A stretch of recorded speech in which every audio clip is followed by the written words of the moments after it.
Hello, everyone. This is Professor Ma, and this is the short introduction on the sections Auckland parameters and curvatures.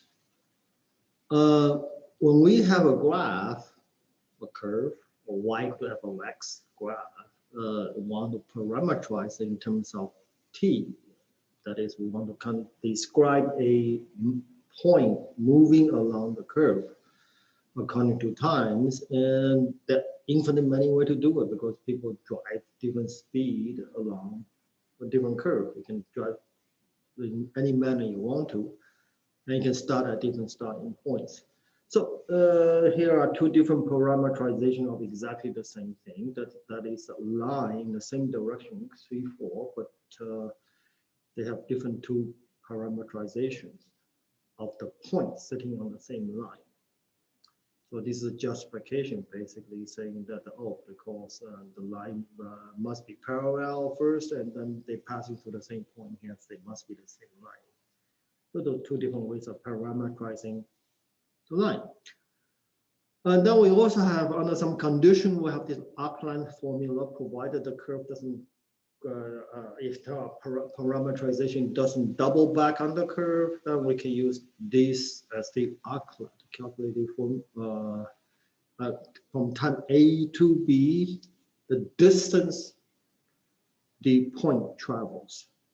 So the arc length of the first curve, C of t, is 5, the length of this.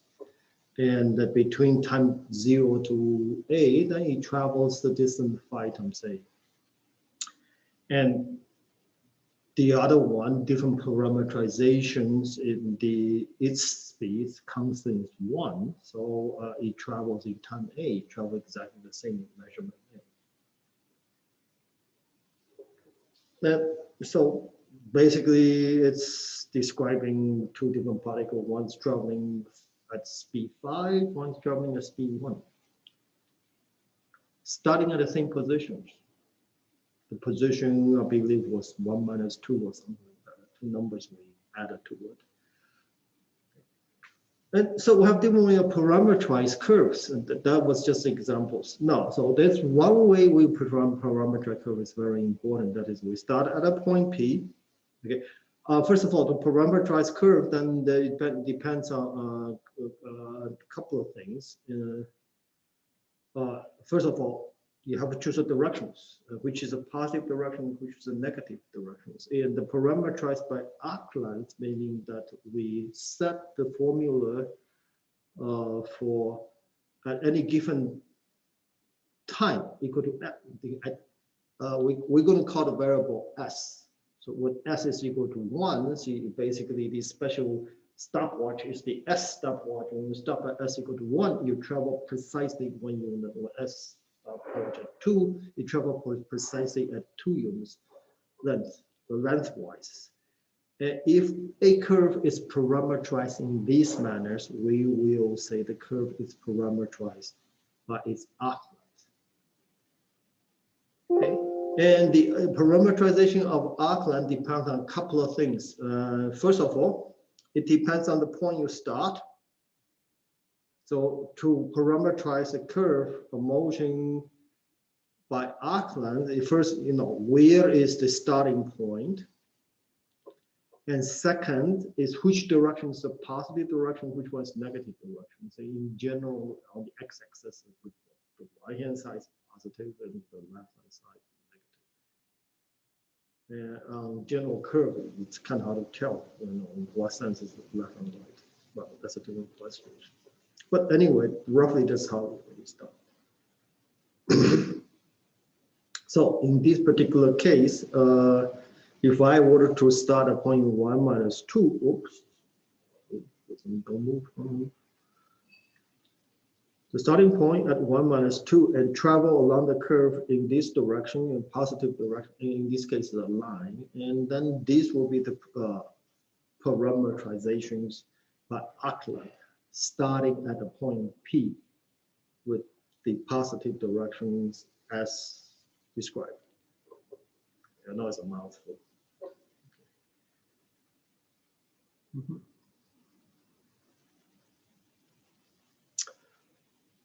Remember the curve we have that goes five times as fast? Well, suppose I given a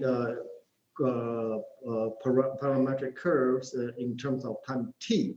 Okay, now we're back to beginning, so everything is based on t, and these particular formula indicate exactly the same points as the parametric version we just did, except this one is traveling 5 times as fast. But the basic question is, given a general formula like that, is it possible for me to obtain the formula in terms of s that parameterized by this formula? Go back to this formula in terms of s. Where s equal to 1, then the length is 1, the length is 2, get a arc length. And there is, I mean, this case is very simple. Basically, you solve the relationship between the arc length of this curve, which is 5 times a versus 5 times s, 5 times a versus when s equal to the a, and solve it back.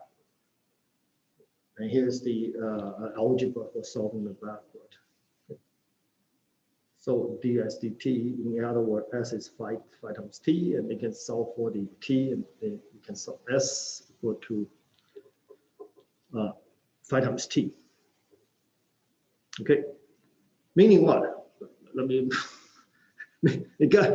After you get all these, and meaning that t is equal to s over 5, then you plug the t back into your original equation. What was it? 3t, 3t plus 1 and 4t minus 2. And you put the t s in s back in here, and that's how you get the equation in s, the parameterized by arc length functions. So this is simplest example we can demonstrate that you could do this. In general, of course not. Generally, it's impossible to solve this equation backward after you can't even integrate these things, let alone solve this backward. But theoretically, of course you can do it. So we're going to assume that. So we have this curve that parameterized by arc length. And why do we do that? Oh, because what we mean by curvature, for instance, the most obvious association is if we were to fill the pool as we drive along a curve, say along a mountain zigzags. You go around a corner, sharp corner, you turn, and you fill the pool. The curvature is defined by that pool. I mean, the more sharp it is more harder to turn. That's the acceleration things. The answer is partially correct. Yes, the curvature depends on that pool, but it also depends on the speed you travel. So in order to talk about curvature, we should say everybody drive the same speed. Then you define, at which point you have a bigger pool, so you have a bigger curvature, where on some other turn it's a lot easier to turn. It has a smaller pool outside, centrifugal force, and they have a smaller curvatures. And so, in other words, to find out the curvature, we need the curve to be parameterized by the arc length with speed 1. If we obtain that, assume we have the curve parameterized by its arc length, then the curvature at a point will be the accelerations, the turn, the change in the tangent, the change in the velocity factor at each point. And not only that, we fix every velocity to be 1 in order to be fair. So everybody, so nobody driving faster, so make the pool bigger. So we parameterize by arc length, and then we take the derivative of that, and the second derivative of that, accelerations, and that is going to be the curvatures. Okay. In other words, it's a second derivative, the accelerations of this curve, which is parameterized by the arc length. Okay. Conceptually, this is the geometries. But this, remember, this part was impossible to calculate. I couldn't find the T in terms of the S to plug it back in general. I mean, this is a very theoretical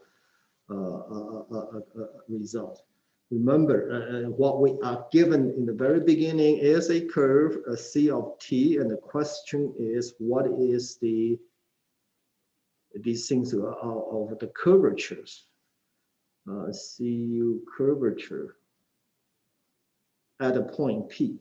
Okay, in some general parametric equation in T, and we said, we have to do this on the parameterized by arc length first. You have to find this in terms of S first, then you have to find the second derivative of the S. And where the difficulty is, you cannot find the equation between the T and the S to really find the formula for S. Okay, but are there any way to get around it? Yeah, through some algebra. So we went up with the following formula. Okay, and I'm just going to give it to you.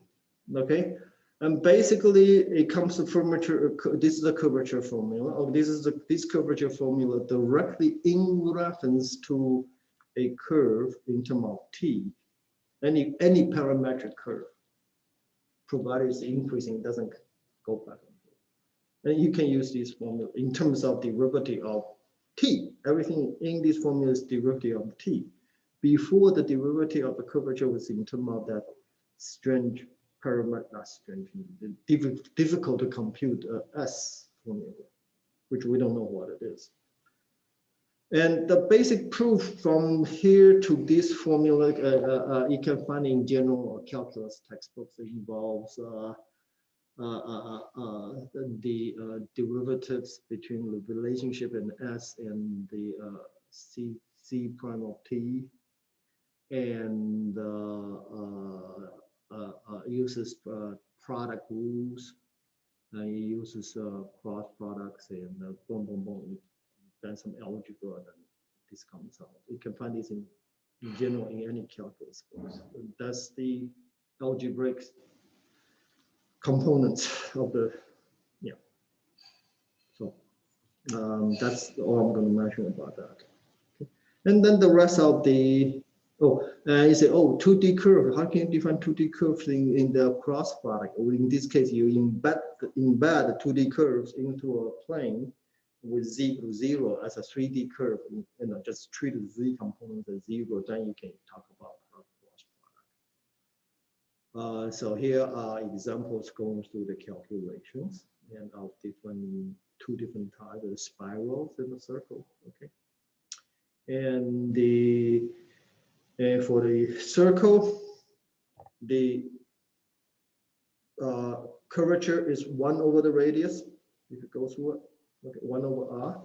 And for the spiral, and we get the in space, and we get these numbers as the curvatures. And these are the calculations. And that's it. That's all we're going to mention about basically about curvatures. And yes, and it's a simplifying method. That's it. Okay. Bye bye. See you next time. Bye bye.